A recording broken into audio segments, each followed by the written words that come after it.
नवरात्रि के दूसरे दिन भक्त माता ब्रह्मचारिणी की पूजा करते हैं। ब्रह्म का अर्थ होता है तपस्या और चारिणी का अर्थ है आचरण करने वाली।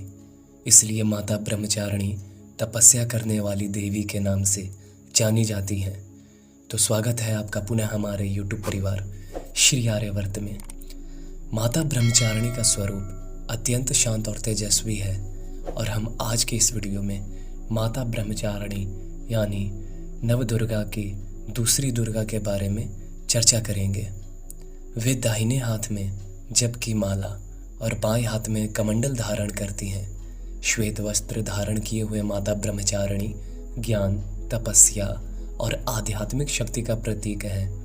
माता ब्रह्मचारिणी की पूजा करने से भक्तों को ज्ञान, तपस्या और आत्मनियंत्रण की शक्ति प्राप्त होती है। माता भक्तों को अज्ञानता, मोह और अहंकार से मुक्ति प्रदान करती हैं। नवरात्रि के दूसरे दिन भक्त माता ब्रह्मचारिणी की ही पूजा करते हैं और उनसे ज्ञान, तपस्या और आत्मनियंत्रण की शक्ति प्राप्त करने की प्रार्थना करते हैं। माँ ब्रह्मचारिणी नवदुर्गा का जैसा हमने बताया कि दूसरा रूप है, इनका नाम ब्रह्मचारिणी से मिलाकर बना है। माँ ब्रह्मचारिणी तप, त्याग, वैराग्य, सदाचार और संयम की देवी है। इनकी उपासना से मनुष्य में इन गुणों का विकास होता है। माता का स्वरूप अत्यंत मनोहारी है। इनके 4 हाथ हैं। दाहिने हाथ में जपमाला और कमंडल, बाएं हाथ में अक्षय पात्र और अभय मुद्रा है और माता कमल के फूल पर विराजमान है।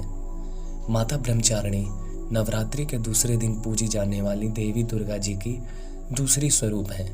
उनका नाम ब्रह्मचर्य से लिया गया है, जो कि तप, त्याग और ज्ञान प्राप्ति के लिए आवश्यक होती है।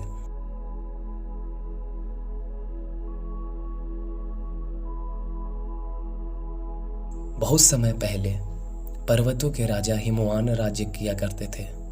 जब उनके यहाँ एक बेटी का जन्म होता है तो उन्होंने उनका नाम पर्वत शब्द के आधार पर पार्वती रखा, जिसका अर्थ है पर्वत की पुत्री। वह उनके लिए बेहद अमूल्य थी और माँ पार्वती पर अपना प्यार और स्नेह बरसाते रहते थे। जब पार्वती बड़ी हुई तो हिमवान ने उनके लिए एक उपयुक्त योग्य वर की तलाश शुरू कर दी। एक पिता के रूप में उनकी नज़र में उनकी बेटी के लिए कोई भी अच्छा नहीं लगता था। यही कारण है कि जब पार्वती ने भगवान शिव से विवाह करने की इच्छा व्यक्त की तो उनके माता पिता ने उन्हें हतोत्साहित करने की कोशिश की थी। भगवान शिव कैलाश पर्वत पर तपस्वी जीवन व्यतीत करते थे, जिनका जन्म और पालन पोषण महलों में हुआ था। वह इतनी कठोर जीवन शैली से कैसे तालमेल बिठा सकती थी। पार्वती भी अपने जन्म के सभी सांसारिक सुखों को छोड़कर अपने महादेव को पाने की पथ पर निकल पड़ी। वे जानती थी कि उन्हें क्या चाहिए, इसलिए उन्हें किसी चीज़ से संतुष्टि मिलने वाली नहीं थी। उन्होंने अपने महल का परित्याग कर दिया और वनों में चली गईं। वहाँ उन्होंने अपनी घोर तपस्या शुरू की, एक ऐसी तपस्या जो पहले कभी किसी ने नहीं देखी थी और ना सुनी थी। सहस्त्रों वर्षों तक माता पार्वती केवल फल, सब्जियां और गिरी हुई पत्तियां ही खाकर रहीं। हम यहाँ आपको बता दें कि कलयुग को छोड़कर पौराणिक युगों में मनुष्यों की आयु काफ़ी लंबी होती थी। इसलिए माता पार्वती ने भी हजारों वर्षों तक महादेव की तपस्या की थी। इन्हें आप कलयुग से जोड़कर मत देखिएगा। वह अपना तप पूरा करने के लिए ठंडे कठोर जंगल के फर्श पर सोई। शिव के साथ समान भागीदार बनने के लिए वह शिव के समान गतिविधियों में संलिप्त हो गई। उन्होंने उनके तप, योग और तप के मार्ग का ही अनुसरण किया। पार्वती के इस रूप को ब्रह्मचारिणी के नाम से जाना गया। युवावस्था का चरण जहाँ आप जो चाहते हैं उसके लिए काम करने का दृढ़ संकल्प और धैर्य बेहद महत्वपूर्ण हो जाता है। ऐसा कहा जाता है कि भगवान का सिंहासन उनके भक्त की भक्ति के धागे से बंधा होता है। जब भक्त सच्चे दिल से अपने ईश्वर को ढूंढता है तो उनका सिंहासन डोल जाता है। पार्वती माँ इस प्रकार ब्रह्मचारिणी रूप में परिणत हुई क्योंकि वह एक कुमारी कन्या थी और ब्रह्म का आचरण कर रही थी, इसलिए वे ब्रह्मचारिणी कहलाई। और उनकी अत्यधिक भक्ति के कारण कैलाश पर्वत जहाँ महादेव रहते थे वह कंपित होने लगा और अंततः भगवान शिव को माता पार्वती के पास आना ही पड़ा। पहले तो वे भेष बदलकर पार्वती माता से मिलने गए। जब भगवान भोलेनाथ माँ पार्वती से मिले तो उन्होंने उन्हें शिव के बारे बहुत सारी कमियों के बारे में बताया और पार्वती को अपनी तपस्या छोड़ देने के लिए कहा। ये माँ पार्वती की परीक्षा थी कि वे किस हद तक महादेव को अपना मानती हैं। कहीं बीच में उनका मन डगमगाएगा तो नहीं, लेकिन पार्वती अपने निश्चय पर दृढ़ रहीं। उनकी भक्ति को डिगाना इतना भी आसान नहीं था। उनकी वर्षों की तपस्या अंततः सफल हुई और उनका विवाह भगवान शिव से हुआ। यहाँ तक कि उनके माता पिता जो वर्षों से उनकी तलाश कर रहे थे, उनकी इच्छा पर सहमत हुए और एक भव्य जुलूस में उनकी शादी भगवान शिव से करा दी। अब पार्वती माता भगवान शिव के साथ कैलाश पर शासन करती हैं और उन्हें एक पुरुष और एक महिला के बीच दिव्य ऊर्जा माना जाता है। भले ही उनका व्यवहार दयालु, पालन पोषण करने वाला है, लेकिन उनका एक उग्र दृढ़ निश्चयी पक्ष है जिसे हम माँ ब्रह्मचारिणी के रूप में देखते हैं, जो अपने कर्तव्य के प्रति अटलता को दिखाती हैं, सुदृढ़ता को दिखाती हैं।